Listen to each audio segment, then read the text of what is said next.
La douleur est encore vive et les marques toujours présentes sur son corps. Randia Mamounz a 20 ans en 1947 lorsqu'il refuse les travaux forcés, pourtant abolis un an plus tôt par les colons français. Un affront qui lui coûte 7 ans de prison.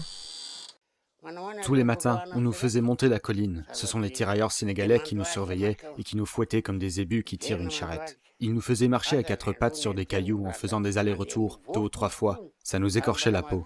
Et aujourd'hui, j'ai encore les cicatrices sur mes genoux et dans mon dos. Les Sénégalais nous disaient « Est-ce que vous vous rendez ?» Et moi je disais « Je préfère mourir avec mes frères tombés à Moramanga ». L'insurrection de 1947 à Madagascar est, avec la guerre d'Indochine, l'un des premiers mouvements de lutte pour l'indépendance face aux Français.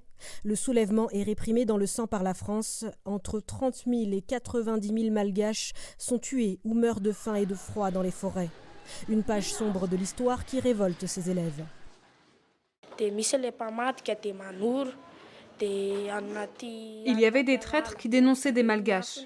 Certains Malgaches se sont cachés dans la forêt. Il y avait des enfants, des bébés, des femmes enceintes, ça me rend tellement triste. Ils les ont fusillés et les ont poussés dans un trou. Ils les enterraient vivants.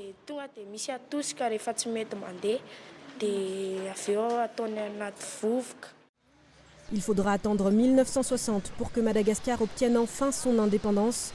Mais selon cette historienne, la fin de la colonisation n'est pas synonyme d'émancipation. Plus encore qu'en 1960. Nous sommes dépendants. Nous sommes dépendants. En 1960, on était dépendants de l'ancienne puissance colonisatrice de la France. Maintenant, nous dépendons non seulement de la France, mais nous dépendons aussi des grandes organisations financières internationales. S'il existe encore à Madagascar quelques bâtiments rendant hommage aux colons français, la plupart des symboles coloniaux ont été retirés, comme la statue du général Gallieni qui trônait sur l'avenue de l'Indépendance. Elle a été remplacée dans les années 70 par un monument à la gloire des combattants de 1947.